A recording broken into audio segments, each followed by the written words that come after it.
12월 14일입니다. 제가 어제 파월의 연설에 대해서 한번 이야기를 하고 내년 금리에 관한 어떤 전망과 대응, 어떻게 대응하는 게 우리가 맞다와 연관해서 코스피에 대해서도 한번 이야기를 해보겠습니다. 어제 파월이 이야기했던 그 핵심 중에 하나가 뭐 하면 첫 번째 이 말을 했었어. 나는 금리 인상을 원문에 나온다, 이 내용이. 그만한다, 스탑한다고 말한 적은 없다라는 이야기를 합니다. 그리고 동시에 무슨 이야기를 씨부려 놓고 하면 긴축을 더 해야 될 이유도 없다. 더 해야 될 이유도 없다. 요래 이야기를 했거든. 요걸 왜 받아들였냐면 금리 인상은 그만할 거야로 받아들였는 거야. 그러니까 이해됩니까? 두 번째 무슨 이야기를 했냐면 이야기가 아니고 전묘독 하는 게 있어. 그러니까 일종의 프로젝트를 하는 시나리오를 가지고 있는데 연준에서 거기서 약한 지금 금리보다가 마이너스 1% 정도 하락된 금리를 프로젝트 계획을 하고 있더라, 또는 예상을 하고 있더라는 내용이 있어. 이까지 알아듣겠습니까? 요거를 시장에서 왜 받아들였나 하면 이러면 세 차례 금리 인상을 해야 되겠구나, 이래 받아들였는 거야. 그래서 마이너스 1%를 지금 금리는 조금 높다, 그러니까 마이너스 1% 정도는 떨어뜨려놔야 적절하지 않겠는가라는 게 연준의 많은 의원들의 생각인 것 같아. 그래서 현재 금리보다 마이너스 1%를 떨어지는 금리 정도를 유지하는 게 좋지 않는가. 마이너스 4%대의 금리를 말하는 거야. 이렇게 알아들으시겠잖아요. 그런데 그래 이야기를 하니까 그러면 내년에 세 차례 인하를 해야 되고 그래야 할 것 같으면 내년 초부터 금리를 인하를 하겠네, 이야기가 나온 거야. 근데 여러분들이요, 재미있는 뭐가 하면 내년에 세 차례 인하를 하겠다는 말을 한 적은 없어. 파월은 그러고 말을 뭐 했노 하면 나는 금리 인상을 고만한다는 말을 한 적이 없다, 이래 이야기를 하고 있거든. 그러니까 이 신호에서 요 두 개 신호하고 이 신호는 서로 상반된 이야기들을 하고 있어. 그러니까 지금 여기서 두 가지 이야기를 할 수가 있는데 뭐 하면 금리 인상을 그만해야 된다고 말한 적이 없다는 거는 지금 여지를 열어놨는 거야. 무슨 여지고 하면 인플레이션이 진행이 하시라도 되면은 나는 금리 인상 카드를 다시 꺼낼 수도 있다는 이야기고, 또 다르게 이야기하면 이 전묘도 마이너스 1%가 하락된 금리가 적정 금리라는 데는 어느 정도 동의를 해. 그건 턴도 동의하는 부분이거든. 지금 금리 너무 높아. 그렇지만 이 전묘독 하는 거는 그러니까 적정 금리가 어느 정도일 건데 앞으로 이래 하는 게 안 좋겠냐 하는 일종의 계획을 이야기하는 거지, 이렇게 하겠다라는 말은 아니야. 그 말 이해됩니까? 다르게 얘기하면 인플레이션 신호에 따라 이거는 얼마든지 바뀔 수가 있는 거야. 그리고 이 이야기는 어떻게 받아들이냐 하면 현재는 긴축을 더 해야 되는 이유는 없다. 그건 현재 지점을 이야기하는 거야. 앞으로 현재 시점으로 보면은 긴축을 더 해야 되고, 긴축을 더 해야 될 이유는 없고, 또 금리를 이 정도로 고금리를 유지할 필요는 현재 지점으로 봐서는 없는 것 같은데 라는 이야기야. 근데 이야기 핵심 뭐고, 이야기하고 잘 연결해봐. 나는 금리 인상을 그만하려고 한 적은, 그런 말 한 적이 없다는 이야기 핵심 뭐겠노? 다시 인플레이션이 개시된다면 이 시나리오들은 다 깨질 수 있다라는 이야기들을 전제에 깔았으니까 그게 어제 이야기의 핵심인 거야. 그러니까 현재 지점에서는 금리를 추가 인상할 필요는 없는 것 같고, 적정금리는 마이너스 1% 정도 하락시키는 게 맞는 것 같은데, 그거는 현재 지점의 논리고, 이 사람이 파월이 어제 뭐라 해놓으면 아직 플러스 2%의 인플레이션의 목표치에는 좀 멀다, 영원하다, 그런 말도 원문에서 이야기를 했어. 그래서 이 목표치로 가는 거가 유지되면 조금씩 떨어뜨릴 수도 있는데, 금리 인상, 그러니까 이 목표치로 안 가면은 나는 이거를 떨어뜨릴 수 없을 수도 있다는 말이야. 그래서 어제 이야기 핵심이 이 말을 했는 거예요. 팔이 뭐라카노하면 금리를 언제 떨어뜨려야 되는지를 결정하는 게 정말 중요하네. 이 말을 했는 거야. 그 말이 뭔지 알아? 인플레이션 신호 봐가면서 금리를 떨어뜨린지 말든지 하겠다는 게 핵심이야. 어제 이야기는 그게 핵심이야. 이거는 가봐야 하는 거가 되는 거야. 그리고 어제의 모든 이야기들의 핵심은 앞으로 금리를 세 차례 떨어뜨린다가 아니고 떨어뜨릴 가능성도 있기는 있어. 이까지 되나?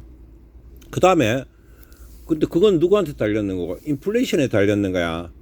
그러고 그래 되면은 결국은 인플레이션 신호들이 계속 나오는 것들을 보면서 하겠다는 거거든. 이 말 이해되나? 인플레이션이 바바바바박 떨어진다면 금리 인상을 더 이상 할 필요가 없지. 금리 인하를 하면 되겠지. 는 이야기는 올 초부터 했던 이야기하고 별 다른 지점은 없어. 다만 조금 그 뉘앙스에 있어 갖고 금리 인하라는 이야기들을 하기 시작했는 거는 최초야. 파월이 이런 이야기를 한 적은 없거든. 그래서 조금 금리 인상의 여지가 조금 완화되는 건 분명하고, 금리 인상을 할 확률들은 이제 줄어들었는 거지. 그 다음에 금리 인하를 할 확률이 올라갔다는 거가 맞는 거지. 금리 인하를 내년에 세 차례 한다는 말은 개소리다, 알았지? 그건 가봐야 하는 거일 겁니다. 그 다음에 그런 관점에서 지금 주식이 만약에 금리 인하를 내년에 세 차례 하고 앞으로는 대세 상승이 될 거야 라는 쪽으로 진행을 한다면 오늘 우리나라 금리 주식은 2550을 뚫어야 되는 거가 맞아. 근데 못 뚫고 있어. 못 뚫는다는 거지. 막 바바바바박 사야 되거든. 근데 그런 현상들은 지금 안 생기고 있어. 그래서 어제의 상황은 굿인 패겸에 분명해. 금리 인하의 가능성들이 높아진 거는 그건 맞는 말이거든. 그래서 굿인 패기는 분명한데 그 굿인 패기 우리나라 주식의 2550조차 지금 못 뚫고 있는 상황이야. 그게 무슨 이야기겠노? 좀 더 지켜봐야 된다는 거에 초점이 있는 거라. 이거로 인해 갖고 지금 당장 대세 상승을 내가 3천 갈 거야 그런 소리들은, 그러니까 지금 금리를 내년에 3번을 무조건 떨어뜨리고 그래서 그러면 주식은 3천 갈 수도 있겠지. 그런 대세라면. 근데 그렇게 시장에서는 안 받아들이고 있잖아. 현재 오늘도 그래. 그러고 내년을 바라보는 턴의 관점은 조금은 이 굿 임팩이 들었으니까 이제 금리 인하의 여지들은 충분히 있는데, 내가 이 앞전에 뭐라 하더라. 금리 인하를 한다고 주식이 꼭 대세 상승을 하는 건 아니라겠지. 금리 인하를 하는 거는 경제가 안 좋아서 그런 거야.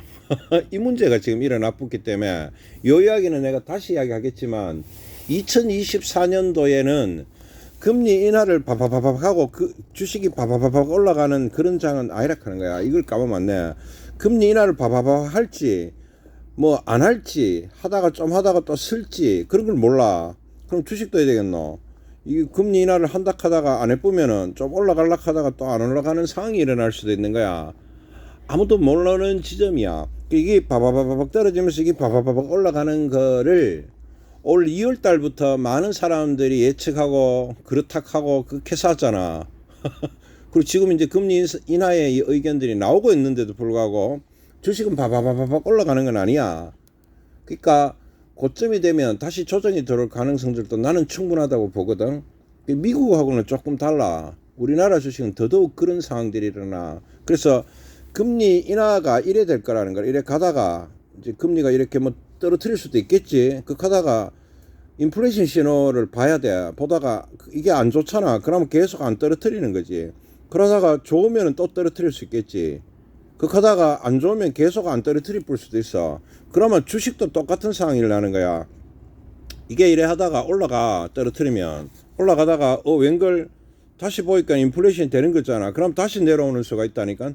그 하다가 또 횡보하다가 또 올라가고 뭐 이런 지점으로, 그러니까 여러분들이 꿈꾸는 거면 여 밑에서부터 이래 바바바박 올라가는 장은 알 거라는 거야. 그 내년 장은 내가 봐서는 그때그때 다를 거야.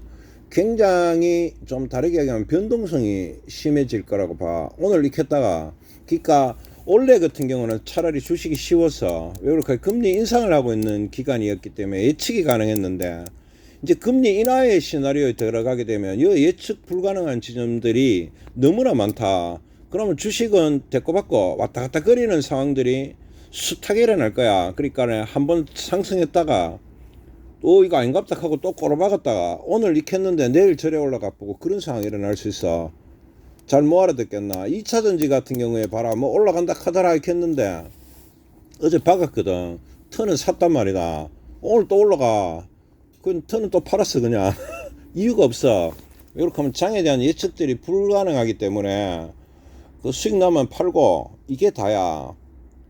그래서 그러고 아까 아침에도 2550을 뚫는지를 계속 봤거든. 못 들어. 힘의 가리가 풀리는 거라. 그러면은 이거는 굿임팩의 반영이 충분히 일어나는 상황. 그러니까 굿임팩이 어떤 그 대세를 그 휘몰아쳐가는 그런 그림이 아이락하는 판단들을 하고 고점 신호에 충실해가 팔아붙는 거야. 그 많이 팔았지. 삼성전자 털고 내년에도 이런 장들이 계속 반복이 돼.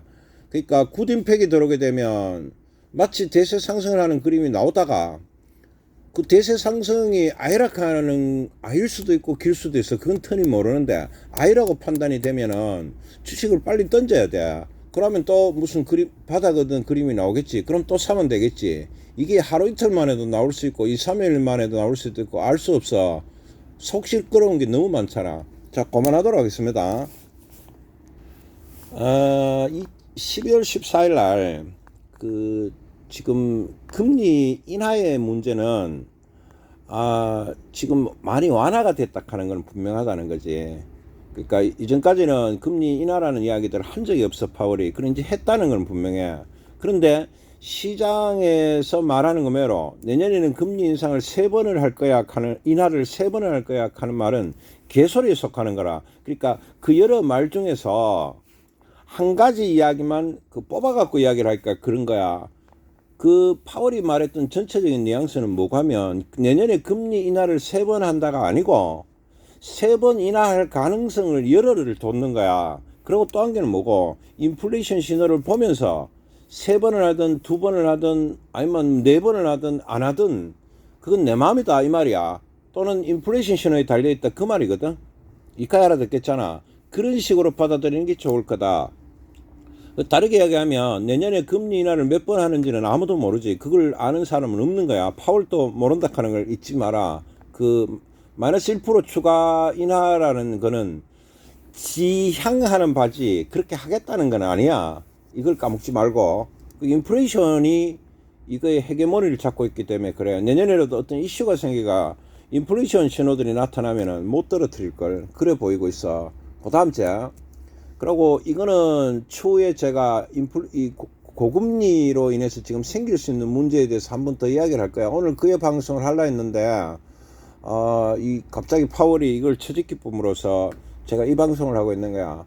그리고 내년에 있어가도 이 인플레이션과 금리 이슈가 그 올해는 금리 인상을 계속 하고 있었기 때문에 결론은 간단해. 언젠가는 금리 인상을 그만할 거야 라고 이렇게 좀 간단한 지점들이 있었는데 내년 같은 경우는 금리 인하를 하면 언제 하고 또 금리 인하를 하면 계속 하느냐 또 금리 인하의 폭은 어느 정도 되느냐 이런 식으로 이슈가 복잡해져 버렸다는 거. 그래서 거기에 맞게 주식이 등락을 반복을 하기 때문에 굉장히 왔다 갔다 그림이 심해지고 그 어떻게 될지를 감을 잘 못 잡아. 그 내년에 같은 경우는 그 임팩, 그러니까 굿 임팩들이 들어왔을 때 장이 대세 상승이 안 된다면 팔고 나오는 게 좋아. 그럼 또 저점을 형성할 거거든.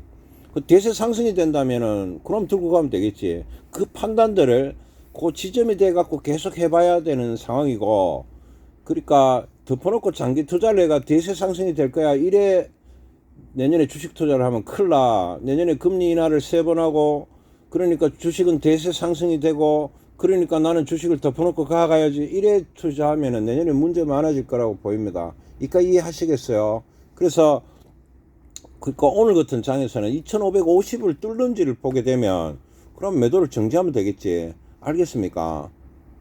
매도 안 하면 되겠지. 왜 그렇게 하면 그건 또 다른 이야기에 속하거든. 되나? 그렇게 가격대를 보면서 판단을 하는 게 맞다 이래 보여. 그리고 2024년도는 올해보다가 어쩌면 나는 이슈도 더 많이 생기리라고 보거든. 새로운 이슈, 금리 문제 말고. 그러니까 1번이 뭐가면 금리 이슈도 굉장히 이게 뭐랄까노 오히려 더 복잡하다 하잖아. 이게 1번이고 2번은 뭐랄까노 그 다음에 그 다른 이슈, 새로운 이슈들도 계속 나오리라고 봐. 뭐 전쟁도 나고 전쟁이든 간에 뭐 전쟁도 안 끝났잖아. 또 뭐 기후 문제 이런 거로 내가 뭐 지진 뭐 이런 자연재해도 많이 발생하고 또 뭐 PF 대출 뭐 많지. 상업용 부동산 뭐 이런 이슈들이 곳곳에서 나타나리라고 봐. 그러면은 그 주식은 진짜 등락이 심해지는 거라. 왔다 갔다 거리는 장들이 나오고 어떨 때는 금리 이슈가 튀 나오니까 이제 주식은 간다 카다락 하고 막 올라가는데 갑자기 뭐 이런 이슈 하나 터졌더니 또 무너질 수도 있겠지. 이와 같이 등락이 굉장히 심해지는 장이 될 거라는 거를 비유를 해봅니다.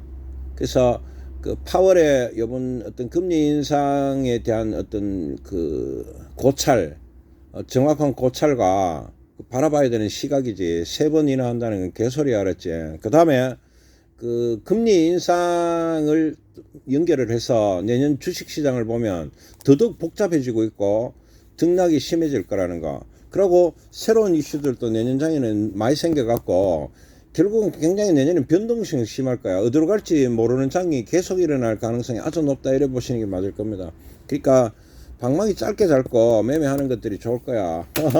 올인도 안 좋고 또 완전히 다 팔아붙는 것도 안 좋겠지. 왜 그러니까는 팔고 나면 올라갈 수도 있어. 그걸 알 수 없는 거야. 또 올인을 하면 박살나뿌는 수도 있겠지. 이게 내년장이야 라고 터는 생각이야. 올해보다가 더 왔다 갔다 그리면 심하지 않을까. 막 자극적이라고 봐.